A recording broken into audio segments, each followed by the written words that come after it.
I think, Kirk, you're on now. All right, I make boxes. A lot of times it's not, I don't do it because I want to. It's like I'll cut a piece of wood and I'll have a piece left over, and they usually start out as something like this. And because they're so small and you kind of want to have the box not be heavy on the bottom, I will put it on a waste block. The waste block I use is poplar. So I turn a tendon on one side to fit the chuck, and then I take the blank and turn it round, and then turn a tendon that corresponds to the diameter of this hole, and then I sort of prime it with thin CA glue, and then thick CA glue on here, accelerator here, stick them together, and you're ready to go. And a lot of times the pieces won't be long enough that you can get a lid that matches in terms of grain, so you just find something else. If it is big enough, you can cut it off before you do it, or you can turn a tendon on this other end, part it off, and stick it somewhere, and then do that.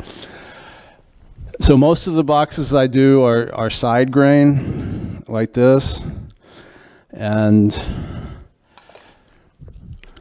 these are end grain boxes. There's a guy in France, his name is Benoit Averly. There's a video he does, 14 minutes. He turns a box like this using 4 tools. It's amazing, something to aspire to.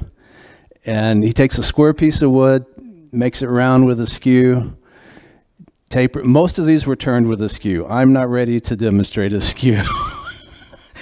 You would hear too many bad words with me being mic'd up. But anyway, it's fun, and it's amazing what he does. These are Arizona ash. It's just finished with Mahoney's oil and stuff. So anyway, that maybe one day I will do that. So I guess let's make the wood go around. So as far as the shape, you just do whatever you want.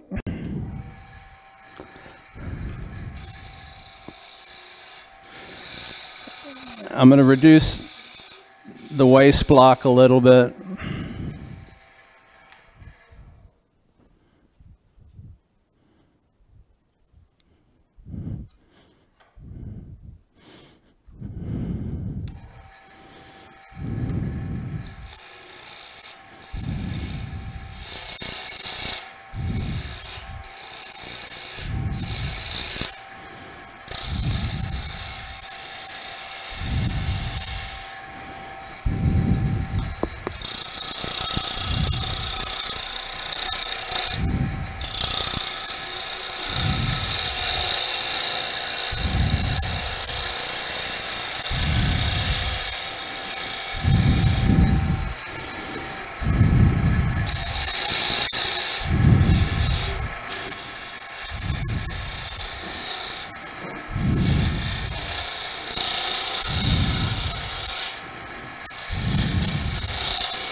We'll call that the shape. I could be here all night trying to get it the way I want. So anyway, so now you want to hollow it out.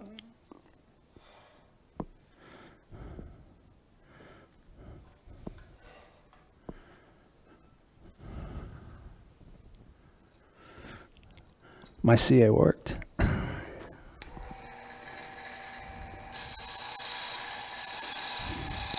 Oh, and another thing, you want to make sure the piece of wood you're working with is dry.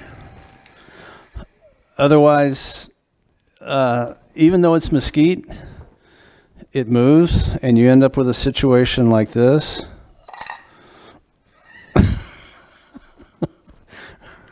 I messed up. I made it too thin on the top. But a lot of times what I do is if I have a piece that's a little bit green, I'll rough it out and let it sit for a couple of weeks or 3 and let it dry out and then turn it.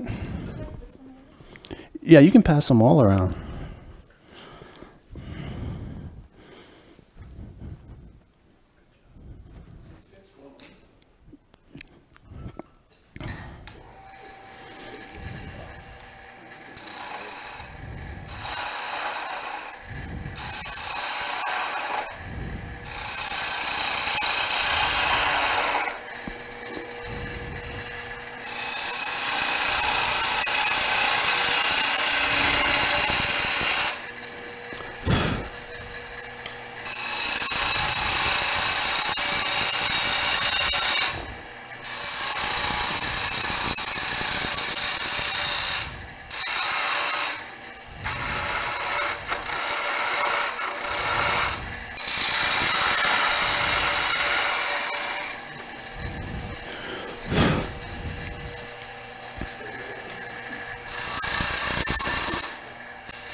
Now don't go too thin. No, that was just, I had put it on a screw chuck, and that's it. This is a Bedan. If you don't have one, I recommend you get one. It's a very versatile tool. You can use it in so many different ways, but I use it because you want to cut a shelf for the lid to sit, and this works perfect.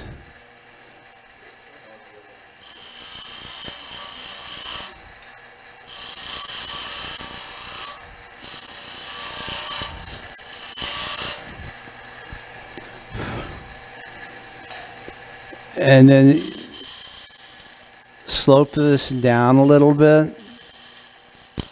Oops.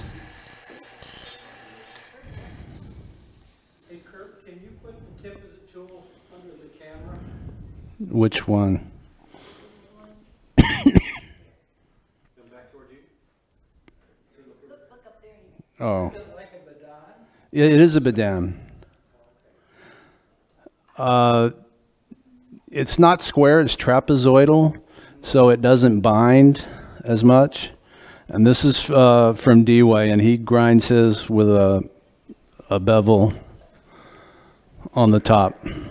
And you can use it as a small skew. You can use it to put in lines.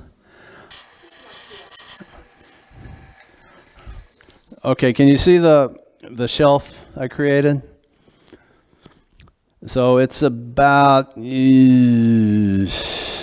don't know how deep that is. But anyway, you want it deep enough so you have a little thickness on the lid. And then you go back to hollowing out everything.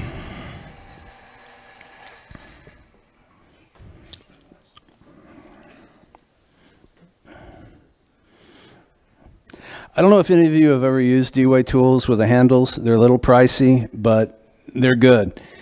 But how many of you take your tools with wooden handles and set them on the lathe and they stay there? When I first got these, I set them on the lathe. And usually with the wooden handle ones, the metal will keep it where it's supposed to be. But I did like this one day, and all of a sudden I see it going like this. And I zigged when I should have zagged, and I was wearing shorts, and it caught me on the shin, and it just made this, peeled a slice of skin off. I should have gone to, it was in the age of COVID, I should have gone to the minor emergency clinic, but I thought about it and I said, no, we're going to treat it at home. So anyway, but now they don't fall anymore.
That's deep enough. I brought my own magnet.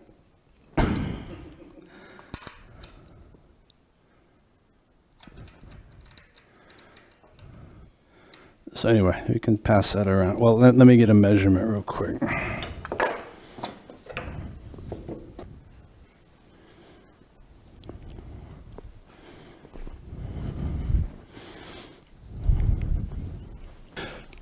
So for the lid, what I do is put a tendon on the end, and then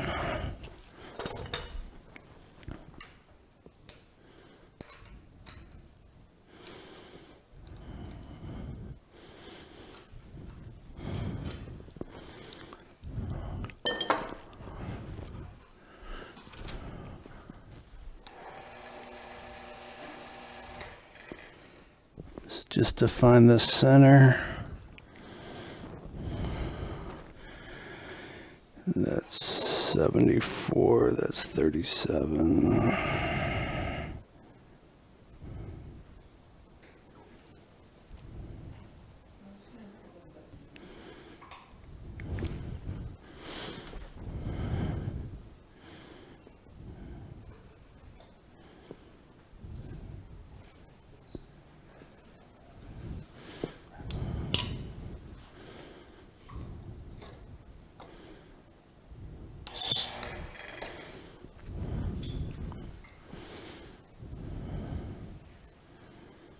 The lighting in here is terrible.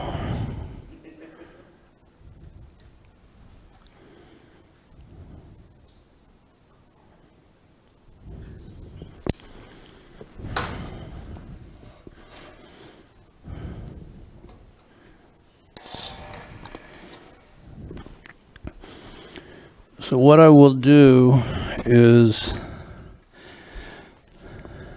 most of the time I have a pencil in my mouth, so you'll hear me mumbling. So anyway, I'll turn a little recess.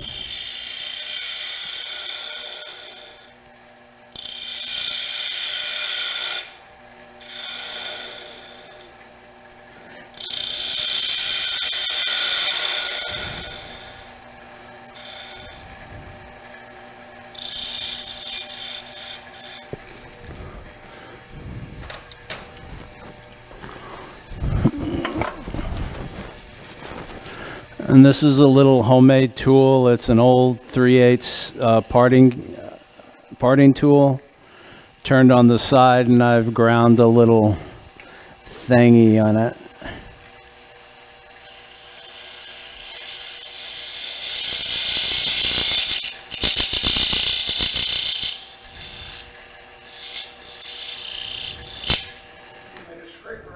It's got a little dovetail on it, so I need 52.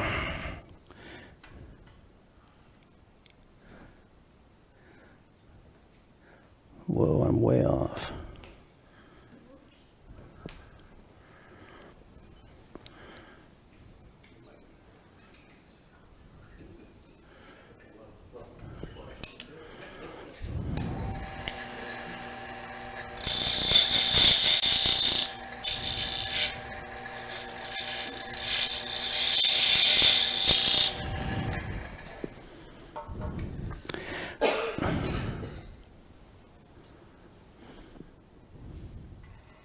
Okay, that's it.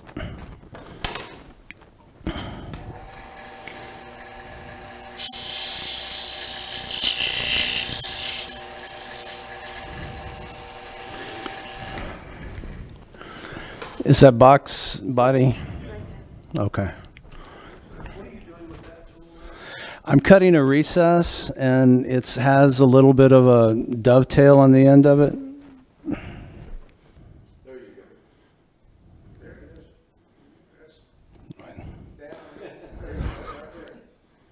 Okay, that's it.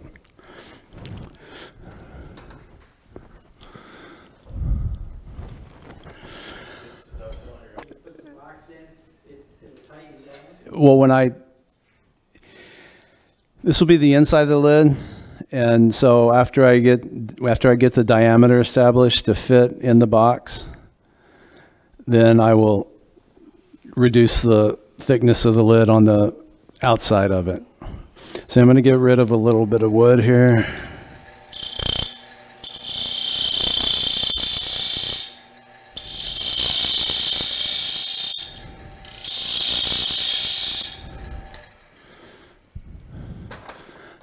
Let me make sure. Oh yeah, that's it.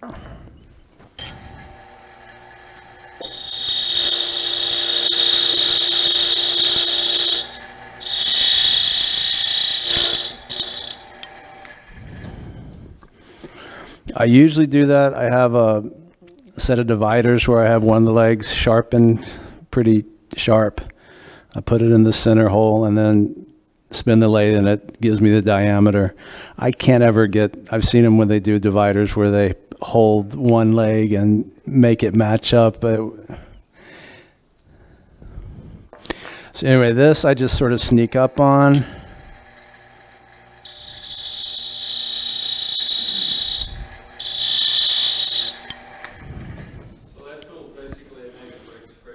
The bidan, yeah.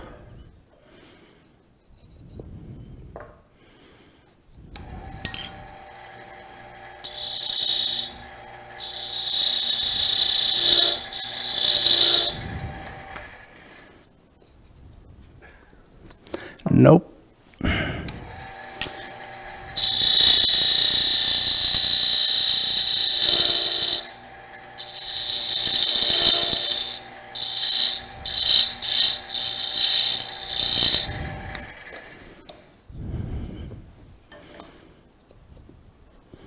Okay, it's close, but you don't want it tight.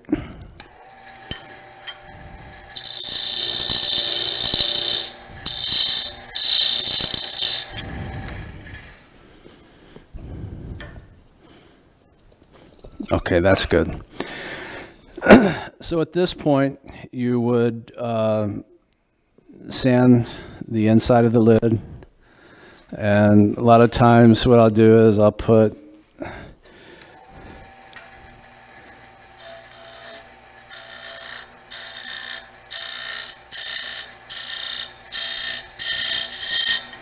decoration on it.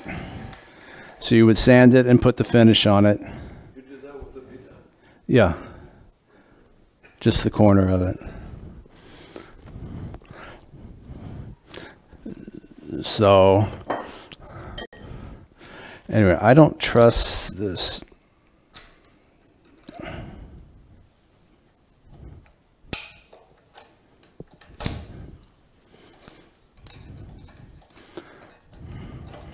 I'm going to change chucks.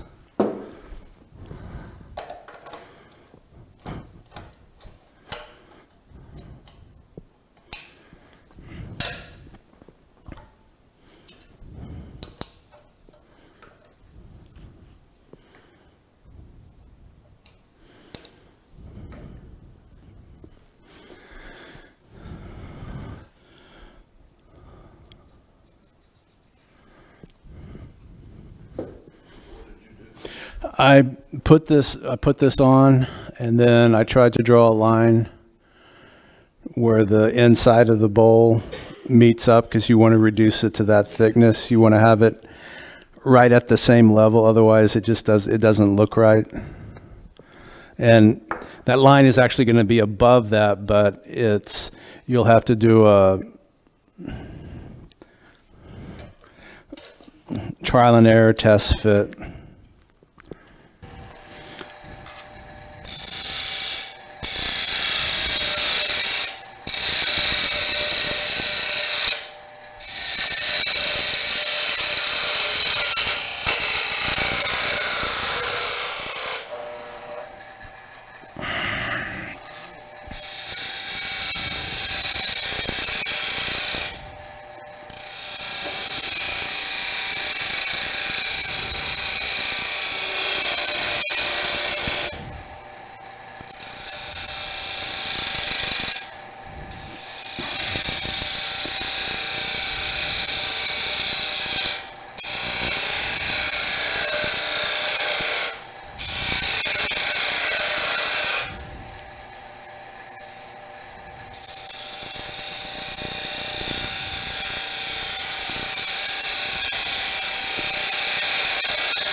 Now the shape of your lid can be anything you want. You can have it domed, you can have it straight across, but just remember that you have a recess in there. If it's straight across and it's not thick enough, you're going to make a donut out of it.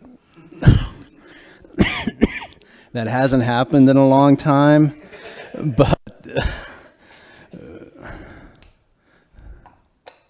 so I don't know if you can see.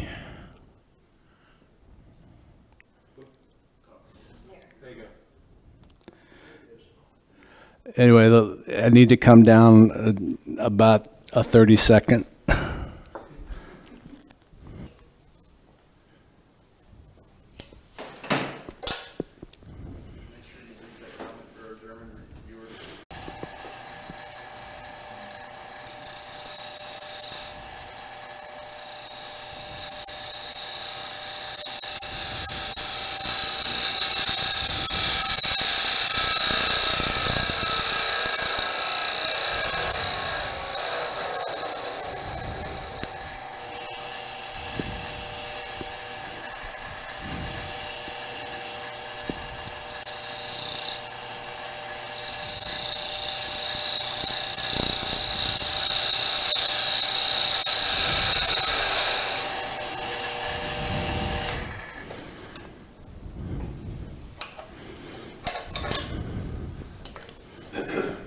Well, I was saying that after you've, established the diameter and cut the recess, go ahead and do the sanding and put the finish on, because I finish on the lathe.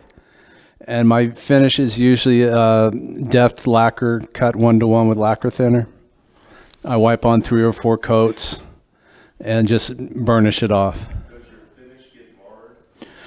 So, and you want to make the diameter of your recess so that when you expand the jaws, it's pretty much close to a circle. So if you have a larger recess and using jaws, you'll have 8 points all the way around where the jaws have engaged that circle, because that's just the way it is. Your finish is 1-to-1. I take deft lacquer and cut it 100% with 1-to-1 deft and then lacquer thinner. Okay, so it's a lacquer finish, but diluted down. Diluted down. So anyway, I've got it's pretty good. So, and then you finish this however you want. Usually I'll sand it and then put the deft on it, the lacquer, and then I use tung oil. And then you part this off.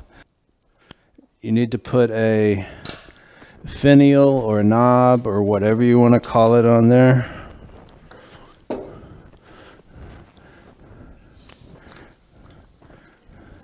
And I just happen to have one that I will part off later. But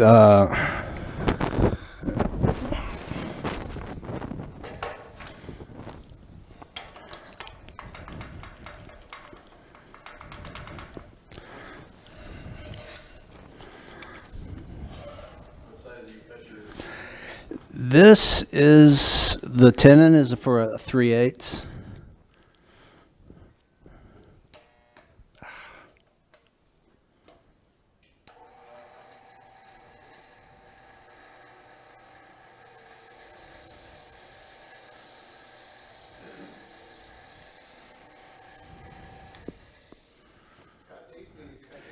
Well, it depends on how much you have behind it.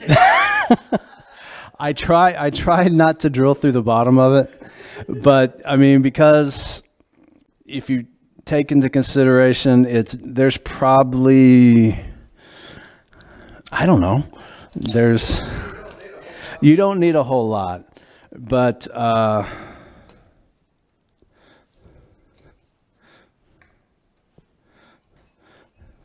anyway, that's all I did.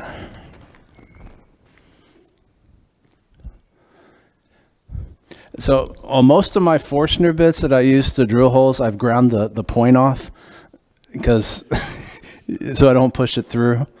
All these Forstner bits were my dad's, and they were cheap to begin with, but they still work. So I've gone to sharpening them with a diamond credit card thing, and they work better, but I'm rough on them. I mean, you don't want to do any fine work with them. So anyway, and then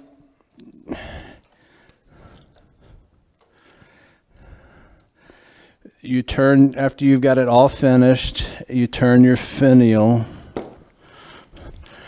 This was my Christmas present.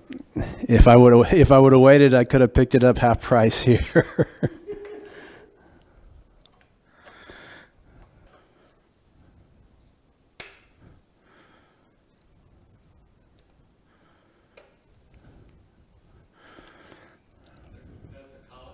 Yeah, I like it. It holds stuff better. I have another chuck like this with little bitty pin jaws, but if you're trying to hold a tenon, they don't have any kind of a dovetail. They're just straight, and if you hit something, it moves around, and it's frustrating. So I said, let's try this. But the problem with this is that when you make the tenon, you've got to be fairly precise.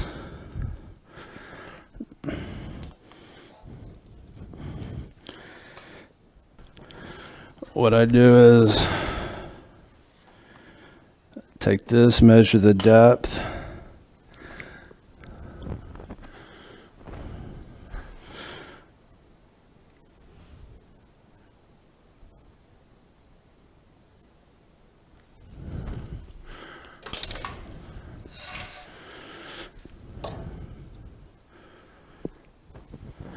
Homemade parting tool. This is a hacksaw from a reciprocating saw. Grind the teeth off, grind the paint off, and then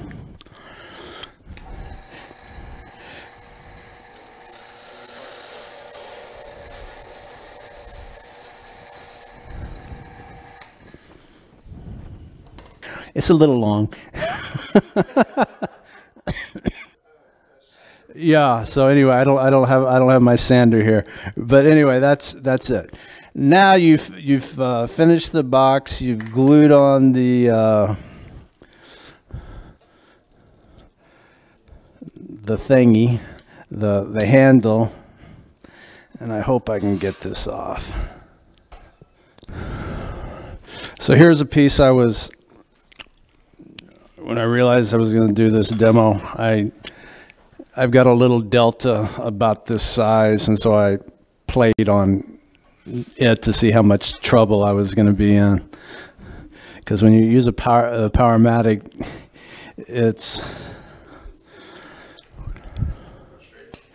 no, it's not frustrating, but it's easier because you don't. and it's what I use all the time. So anyway, what I do is I'll turn a waist block and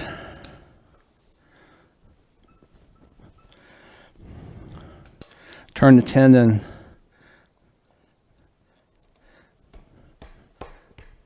to fit this. I don't have a vacuum chuck. So anyway, what I do is I put a little bit of tape on here like this.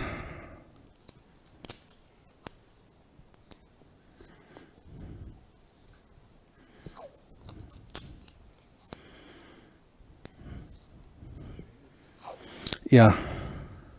It doesn't leave any adhesive residue.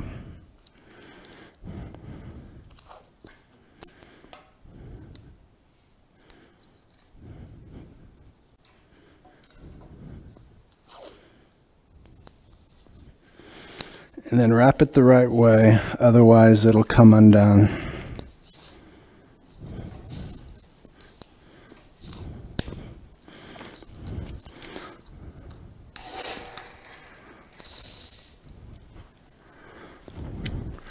So anyway, and just for a little added security,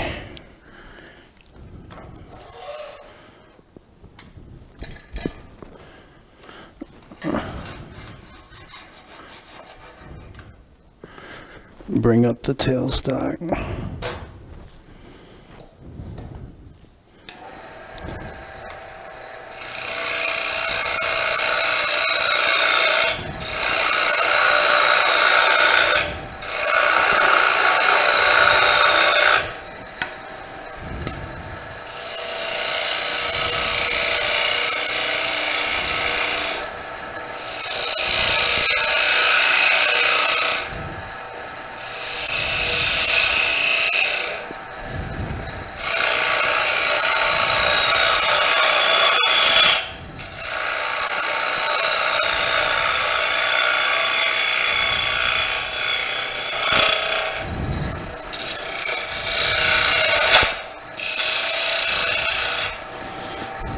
Okay, so I've reached the point where the tendon, and there wasn't a whole lot of CA glue in there, so there's going to be a gap, so it's going to come off.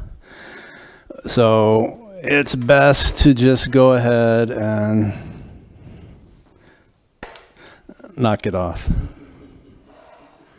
But I didn't have the depth of the hole, there wasn't enough CA to fill up that depth, but there was enough around the outside to make it, because CA is strong, but it doesn't have any shear strength. And by having that tendon on there, you sort of keep it, it won't, if you get a catch, it'll come off if you get a bad enough catch. It'll even come off with epoxy. So anyway, I haven't tried Type Bond type glue because I'm too impatient. So, but that, I mean, that would probably work fine if you want to let it sit overnight.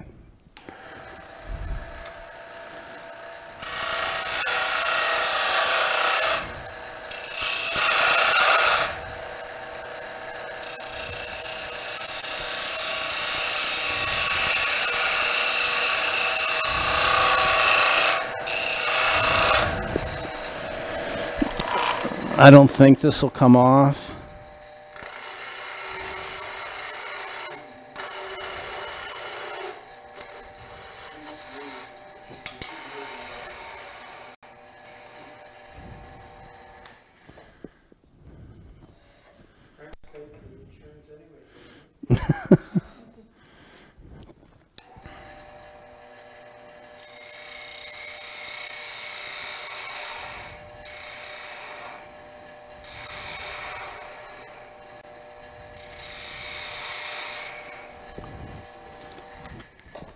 So anyway, sand it, put the finish on the bottom,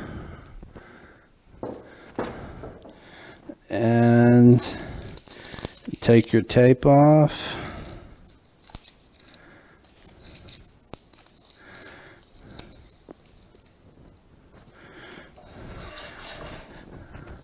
This one was a little tight. So anyway, and if I make it too small, Rather than turn a new on it, you take a piece of paper towel or 2 thicknesses of paper towel, slam it on there, tear the rest of the paper towel off of it, and then put the tape on it, and it'll hold. So anyway, that's it. And you don't have to use the same color wood. This is a piece of maple. That would look nice. And then put a mesquite finial on it, or just do anything you want. I make the boxes with the tall finials with the contrasting wood. In that case, you want to turn the top fairly flat and then come up a little bit. And most of my ideas I copy. I'm not original. If you want to look through these, you'll see familiar things in them. And I usually just scale them, take measurements, and then sort of make them work. But generally what I do is when I get the right height here, turn it flat, and this is a piece of Macassar ebony. I turn a little plug and put a little tendon on it, then I do glue this with epoxy. With the exotic woods that have a lot of oil in them, you need to wipe them off with lacquer thinner to get the oil off, and then put the epoxy on there and let it go overnight. And then shape it, and then drill a little hole, and then you'll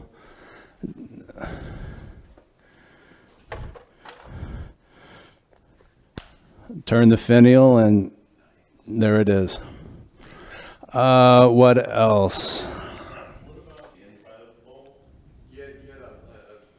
Oh, that's called a spline. If you don't have enough wood, if you don't want to sacrifice the wood to make a spline for the lid to fit on, you turn a recess like this, and then cut another piece of wood that's a little bit proud, and then cut out the middle. Just take a parting tool, cut it out, and that'll serve as your spline. So what I did is I turned the body of the bowl of the bowl, and then rather than dedicate wood to make a lip for the lid to fit on, I took a piece of this dark wood, Macassar ebony, or I think that's what it was. And I turned it around to fit in this recess, and then glued it in, and then with a parting tool cut it so that all that was left was this thin bracelet of wood, and that's what serves for the lid to fit on. It's called a spline. You can, if you have a piece of wood where you want the grain to match between the top and the bottom, because if you use wood to make the lip, the grain won't match. So if you part it real thin and then turn a spline, you're only losing the wood that you use from the parting tool. So if you use a really thin, like this homemade parting tool, you won't lose much wood. That's why the duct tape is the duct tape handle. So anyway, that's how I make boxes. So usually they start out as scraps and go from there. But those hut boxes, they're a lot of fun to turn. I've done, I think, about 6 of them now, practicing with a skew. At times it's extremely frustrating, but when it works well. I've seen Benoit do it.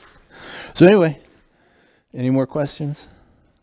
Anybody else have questions for Kirk? Thank you.